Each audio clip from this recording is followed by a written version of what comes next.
Assalamualaikum warahmatullahi wabarakatuh. Saya Putri Amalina dari kelas 12 Sosial 4 bersekolah di SMA Negeri 1 Babelan akan menjelaskan materi tentang perlindungan hukum di Indonesia, pelajaran PKN yang diajar oleh Ibu Saulan untuk tugas portofolio.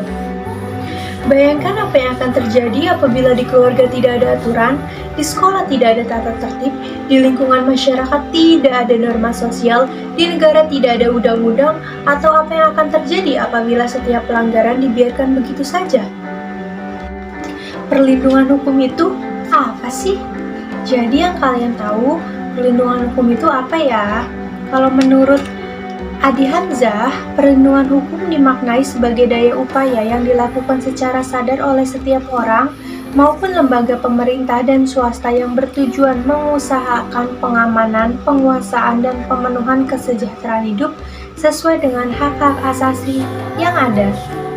Makna tersebut juga tidak terlepas dari fungsi hukum itu sendiri, yaitu melindungi kepentingan manusia. Dengan kata lain, hukum memberikan perlindungan kepada manusia dalam memenuhi berbagai macam kepentingannya, dengan syarat manusia juga harus melindungi kepentingan orang lain. Suatu perlindungan juga dapat dikatakan sebagai perlindungan hukum apabila mengandung unsur. Yang pertama, adanya perlindungan dari pemerintah kepada warganya. Yang kedua, jaminan kepastian hukum. Yang ketiga, berkaitan dengan hak-hak warga negara. Dan yang keempat, adanya sanksi hukuman bagi pihak yang melanggarnya. Lalu ada pula kejaksaan. Nah, menurut kalian, kejaksaan itu apa sih? Kejaksaan itu lembaga negara yang melaksanakan kekuasaan negara khususnya di bidang penuntutan.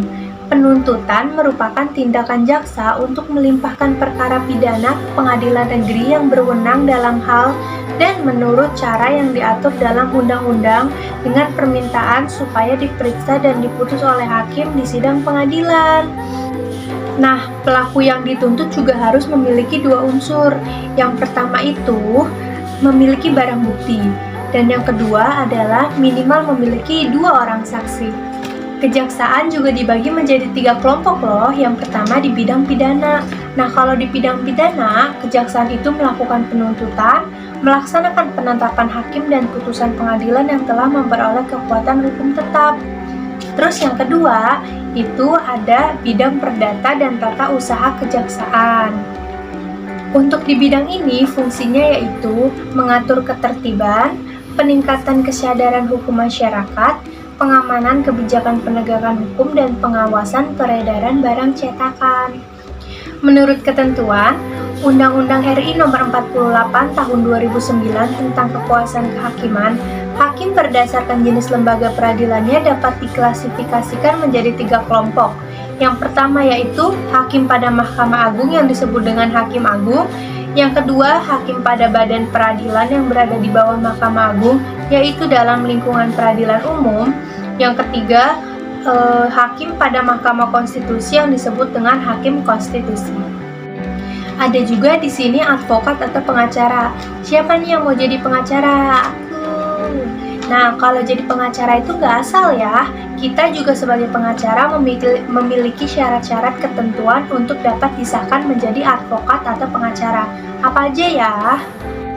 Menurut pasal 3 Undang-Undang RI Nomor 18 Tahun 2003 tentang advokat, yaitu yang pertama warga negara Indonesia, yang kedua bertempat tinggal di Indonesia, yang ketiga tidak berstatus sebagai pegawai negeri atau pejabat negara, keempat berusia sekurang-kurangnya 25 tahun, berijazah sarjana yang berlatar belakang pendidikan tinggi hukum, lulus ujian yang diadakan oleh organisasi advokat, dan magang sekurang-kurangnya 2 tahun terus-menerus di kantor advokat.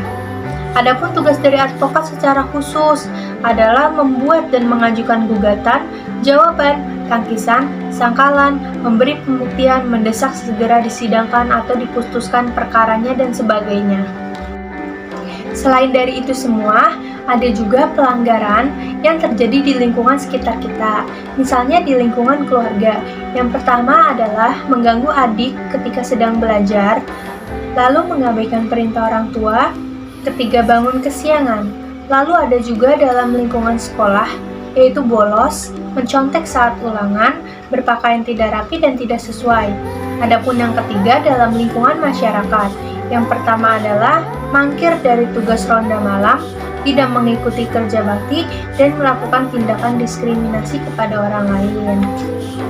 Sekian materi perlindungan hukum yang bisa saya sampaikan. Bila ada kekurangan atau kesalahan, mohon maaf. Wassalamualaikum warahmatullahi wabarakatuh.